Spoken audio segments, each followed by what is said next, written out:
Kenapa saya perlu minta izin sama Bapak? Pak, di dalam ya Pak, ruangan keluarga Pak. Saya tidak gangguan Ruangan privasi Pak. Saya tidak gangguan. Betul, tapi Bapak tidak boleh, saya paling tidak sampai ke sana ada foto kakak saya yang pakai jilbab Pak. Kami tidak ganggu-ganggu. Oh iya, staf dia, jadi itu tidak boleh. Makanya Pak, ada staf di sini. Sudah, Saya tetap lebih layak kami komunikasi tidak sama saya. Saya paling tidak masuk, saya tutup dulu semua foto apa segala macam. Baru Bapak masuk Pak. Tidak boleh begitu. Oke lah Pak, sekarang kita kan. Saya mau bongkar, mau buka itu. Boleh Pak, saya minta izin dulu. Bagaimana Bos? Iya. Asam. Masalah pun timbul, pihak Gubernur nonaktif Nurdin Abdullah tidak terima, karena menurutnya Nurdin Abdullah belum diberhentikan sebagai gubernur.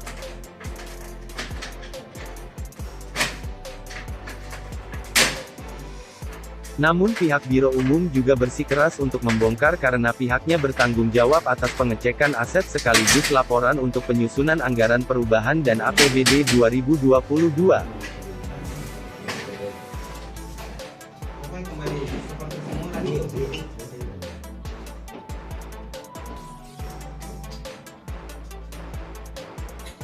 Pembongkaran dipimpin oleh Kepala Bagian Rumah Tangga Kasman.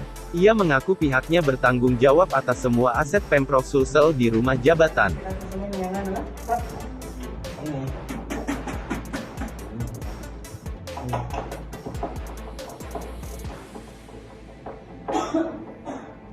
Sekedar diketahui, Gubernur Sulsel nonaktif, Nurdin Abdullah saat ini terjerat kasus dugaan suap proyek infrastruktur di lingkup Pemprov Sulsel.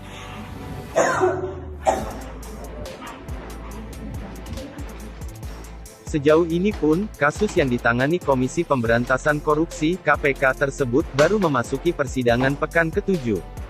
Itu berarti, belum ada putusan tetap terhadap kasus dimaksud yang menyatakan berkekuatan hukum tetap. Dengan demikian, pihak Pemprov Sulsel telah melampaui kewenangan hukum, dalam hal ini pengadilan dengan telah mengeksekusi inventaris pribadi Nurdin Abdullah yang berada di aset milik Pemprov Sulsel tersebut. Bapak, kenapa dibongkar sih? Kenapa dibongkar?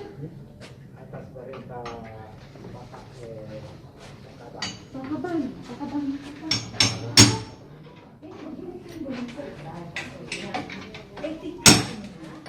Maaf ya, etikanya belum bisa bongkar. Ini tidak ada izin dari Ibu Gubernur kan? Ada surat resmi. Mohon maaf, ini negara hukum, Mbak. Ya begini Bu, kan kemarin kita sebenarnya tidak niat membongkar.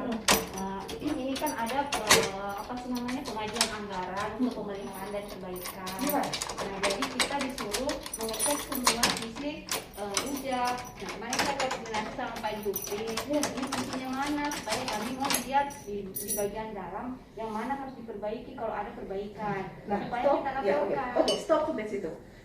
Kalau mau masuk ke sini etikanya bagaimana? Saya tanya. Ya. Saya tanya, etikanya bagaimana Ibu?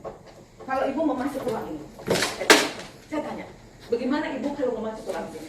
Etikanya seperti apa? Mana suratnya? Ada bawah. Ya, makanya saya sampaikan sama Pak No, Jupri. dengar stepnya seperti apa? Ownernya yang menetap di sini secara hukum siapa? Jawab.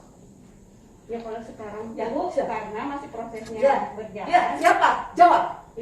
Ya saya sebagai penanggung jawab. No, yang tinggal di sini secara hukum siapa? Bukan hanya Ibu, bukan. Ya, siapa saya tanya? Jawab. Siapa memerintahkan Ibu? Pak Kabar. Mana Pak Kabarnya? Pak Kabar. Tanya gitu Mas. Jawab dulu siapa di sini? Dia, saya sama Pak Kabar.